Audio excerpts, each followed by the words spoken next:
Sarawak opens 6 evacuation centres for flood victims. ringgit financial aid per family affected by flood. And over 4,000 personnel will be deployed for flood relief. These are the headlines for tonight. You're now with me, Lorenzo Isaac, and this is TVS Nightline.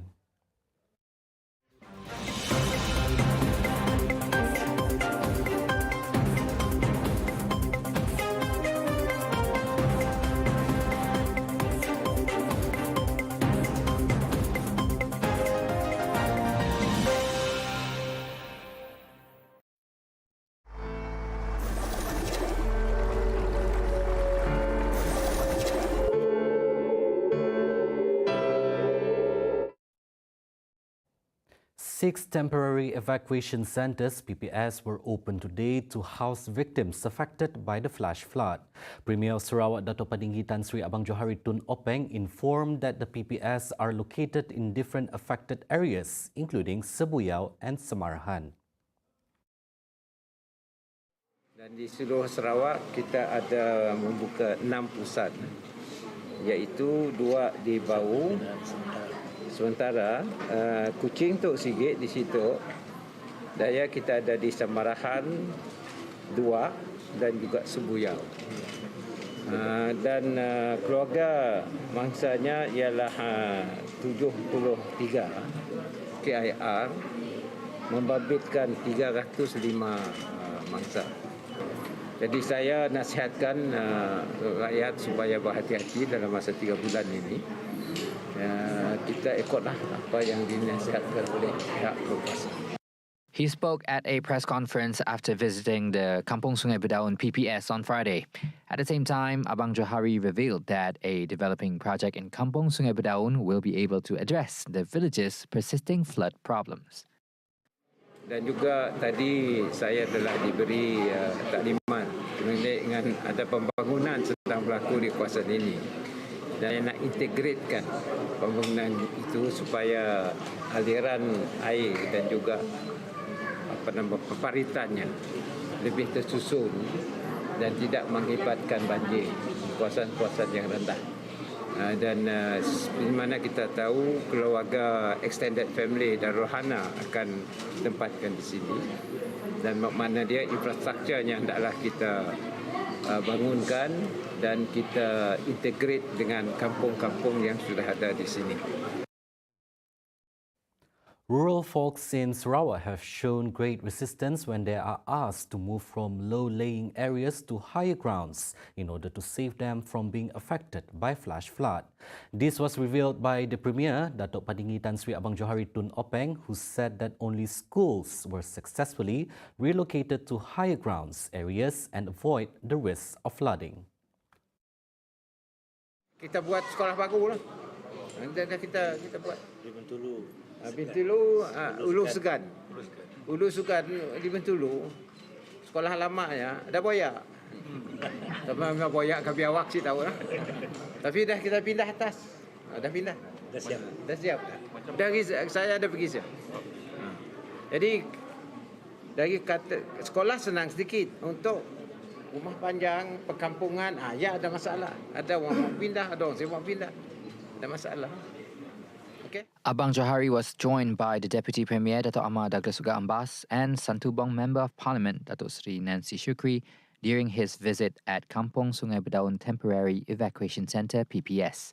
Currently, a total of 91 flood victims from 18 households, or KIR, in Kampung Sungai Bedaun were safely evacuated at the PPS.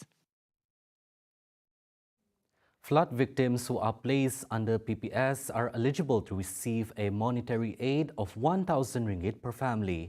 The chairman of Sarawak Disaster Management Committee, SDMC, Dato' Amar Douglas Uga Ambas, said the amount was revised to ringgit from ringgit during Dato' Sri Ismail Sabri Yaakob's tenure as Prime Minister. Kita berusaha supaya wangisan dapat dikeluarkan cepat mungkin. Itu kita mengikut keadaan. Pegawai daerah dan Tuan Presiden akan berpenilaian sama ada dia orang terjejas kena banjir. Jadi kalau terjejas, kita memang akan betul. Uga also urged members of the public to inform the relevant authorities when flood is present in their respective area so that help can be dispatched efficiently.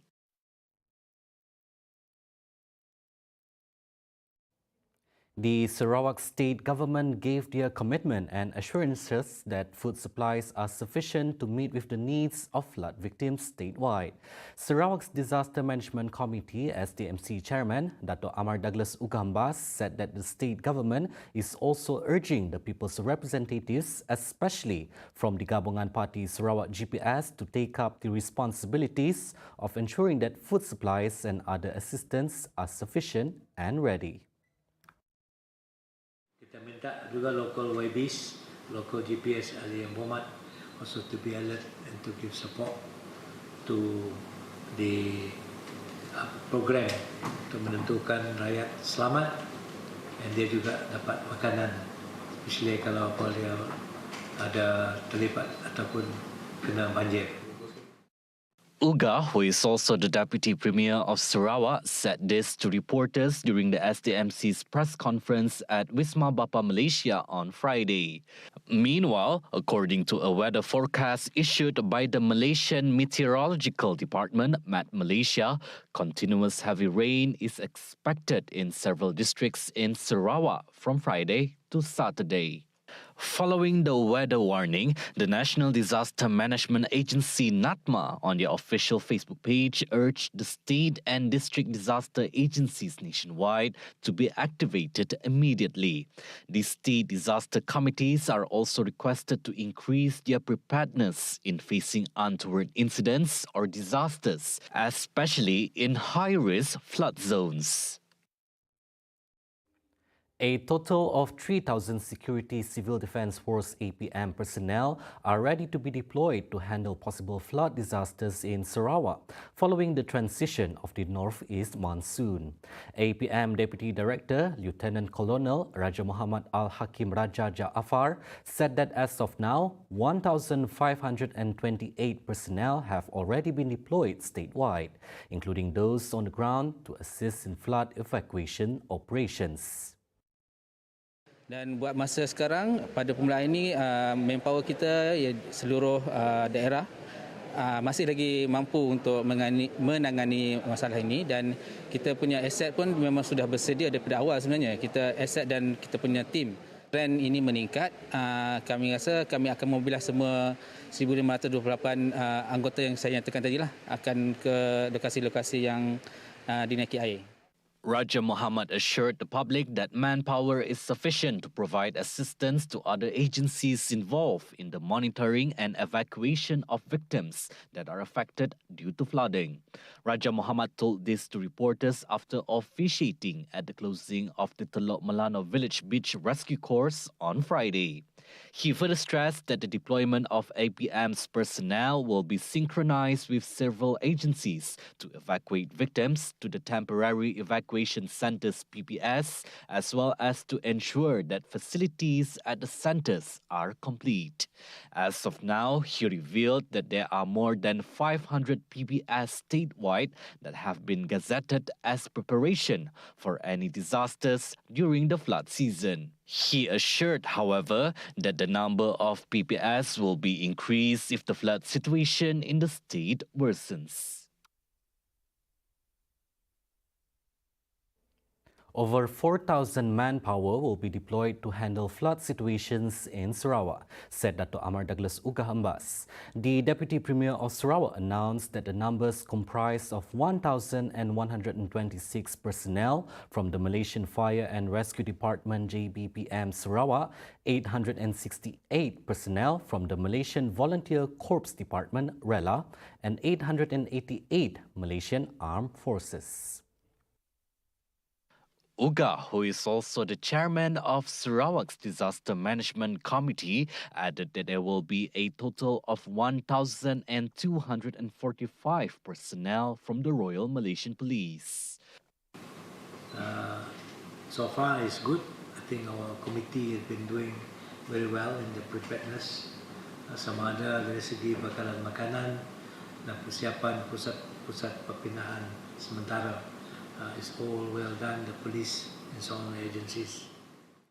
Uga assured that the said agencies are always on the alert and prepared to tackle the flood situations following the northeast monsoon season.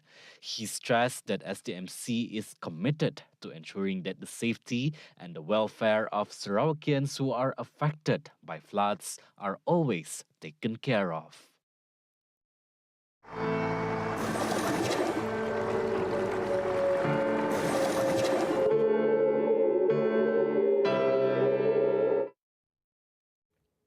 Sarawak is keen to take part in a project by foreign companies, namely TG2 and Idemitsu Corporation, to manufacture black pellets for green fuel in the state. The Deputy Premier of Sarawak, Dato' Amar Awang Tengah Ali Hassan, has made it clear to potential investors that Sarawak has an abundance of empty fruit bunches, EFB, from palm oil that are available to conversion to TG2 black pellets. He further advised the companies to work together with Sarawak Timber Industry Development Corporation (STIDC) to tap the potential of using EFB for black pellet production. The matter was announced during Awang Tengah's meeting with TG2 Wilhelmina Energy Chief Operating Officer Deviel Heli during his working visit to Tokyo, Japan recently. Awang Tengah, who is also the state's Minister for International Trade and Investment, Minchet, and Second Minister for Natural Resources and Urban Development, Sarawak, are also met with the senior management of Japan Exploration Corporation Limited, JPEX. He revealed that JPEX is exploring carbon capture and storage CCS projects in the state and hopes that the company can also collaborate with Petroleum Sarawak Berhad Petros in the project. CCS projects are important in the decarbonization efforts being undertaken by governments all over the world, and Sarawak has the potential to provide such investment opportunities to global investors. The state-level 2023 New Year celebration organised by the Sarawak Arts Council (MSS) will be held at Stadium Perpaduan in Petrajaya instead of the Kuching waterfront as previously planned.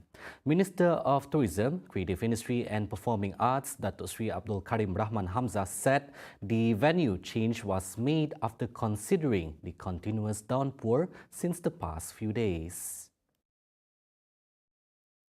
Ekoran daripada banjir, musibah sedikit ni semua kita berhentikan. Life has got to go on. Celebration has got to also go on.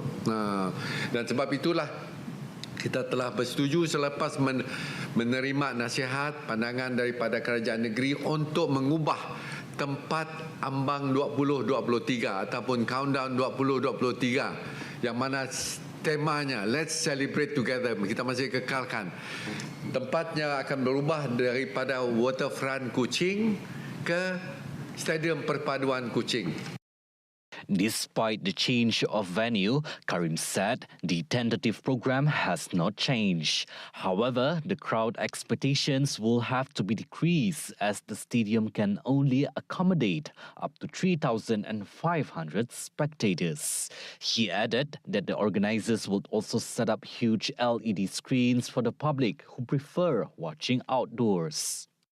Tapi di pekarangan stadium, di luar stadium, kita akan sediakan LED screen termasuk di Celebrity Square yang mana kita ada static LED tempat LED di sana yang mana akan dipancarkan terus. Apa yang berlaku dalam stadium akan dipancarkan di luar. Dan saya difahamkan juga TVS akan membuat live coverage apa yang berlaku dalam stadium dan juga firework display untuk countdown ataupun ambang 2023. The Premier of Sarawak, Dato' Padinggi Tan Sri Abang Johari Tun Openg, is scheduled to be the guest of honour at the event. Well-known Malaysian singers like Dato' Awi, Dato' Aisyah and Sarawak local artists will be entertaining the public on the night to usher in the new year. The main highlight of the celebration will be the fireworks display at 12 a.m. Coming up right after the break, EU deforestation-free products regulation detrimental. Heavy snow kills 8 in Japan. Right here on TVS Nightline. Stay tuned.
Welcome back.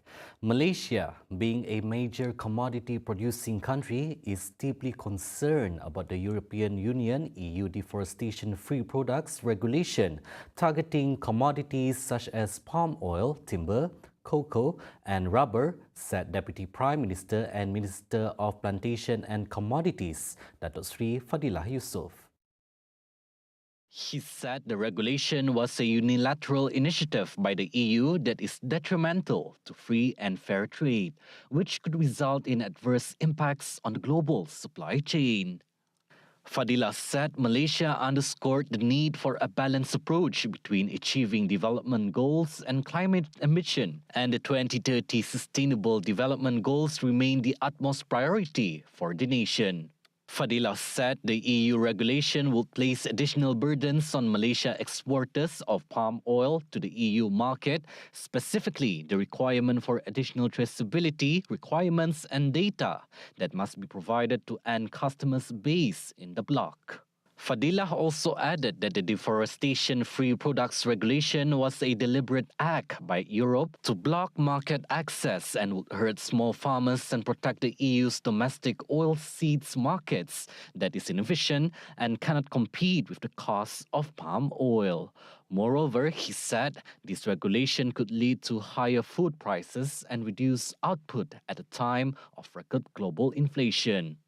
Fadilah also added that Malaysia would continue to provide sustainable and deforestation-free palm oil to European and global customers, and there was no need to add further costs and burdens. He pointed out that adding unnecessary regulations on palm oil exacerbates the current food supply crisis, increases food and energy costs, would harm both European and Malaysian economies, and undermines poverty alleviation efforts.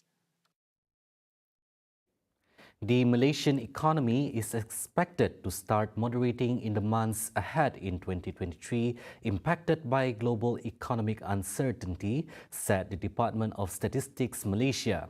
Looking at the smooth long-term trend in October 2022, the leading index LI started trending below the 100-point mark, the department said in a statement today.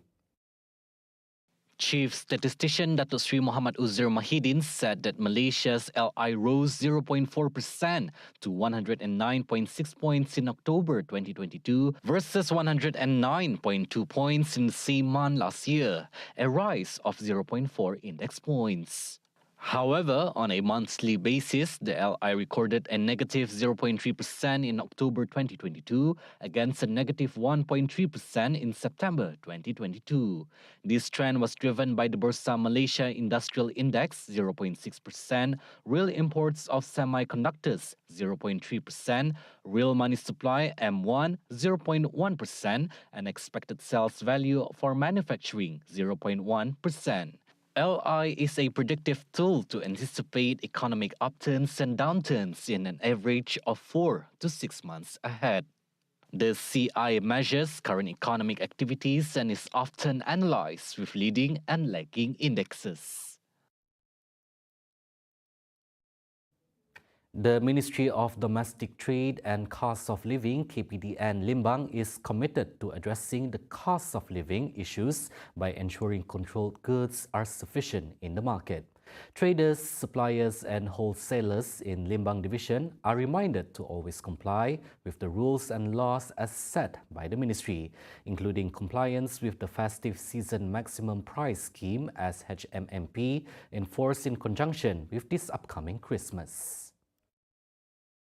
According to KPDN Limbang Chief Purnama Tara, the SHMMP initiatives are implemented due to the high demand for the daily needs during the festive season.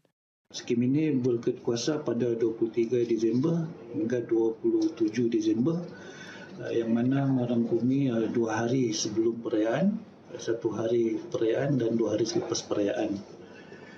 So, tempoh pelaksanaannya adalah 5 hari. Dan skim ini adalah bertujuan sebagai usaha berhati kerjaan untuk menstabilkan harga barang keperluan pada musim perayaan dan pengguna dapat menikmati harga yang berpatutan pada musim perayaan. He added a total of 11 items are gazetted under the festive season maximum price control scheme during the Christmas festive season beginning today, December 23rd. 11 jenis barang iaitu untuk hari SHMMP Christmas. Pertama ni ayam tua hidup, ni di peringkat negeri Sarawak saja. Kepak ayam, daging kambing biri-biri import bertulang, tomato, lada benggala hijau, kubis bulat import, lobak merah, ubi kentang import, babi hidup, daging babi dan daging babi iaitu daging lemak dan daging.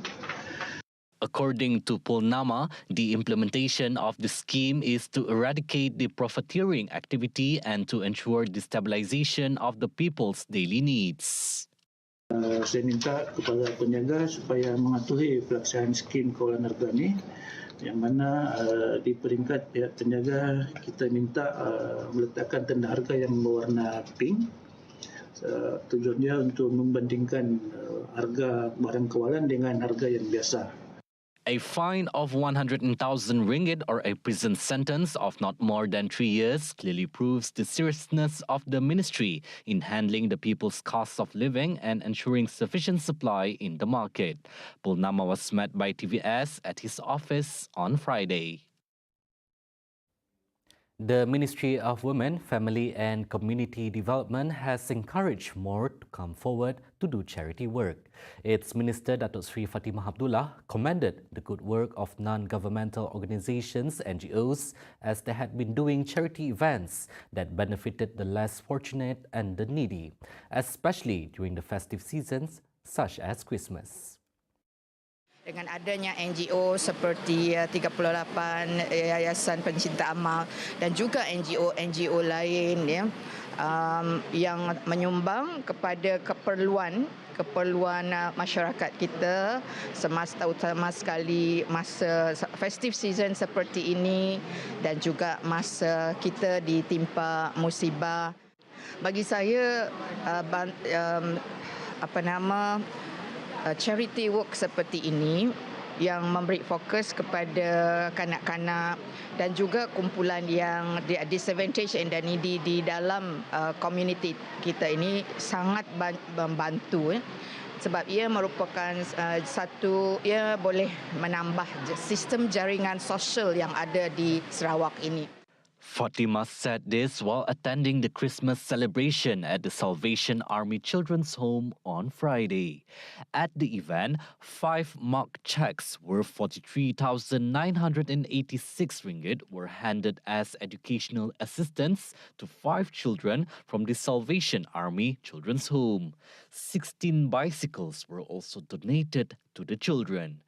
Also present at the event were the Mayor of Kuching South City Council, MBKS, Datuk Wee Hong Sang, founder of 38 Yayasan Amal Cinta, Datuk Sri Ho Kim Ai, and founder of Kuching Love Book Association, Mei Lu Hon Ying.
And now on to some global affairs. Heavy snowfall across north and western Japan prompted weather officials to call on residents to stay alert for winter blizzards on Friday, December 23rd.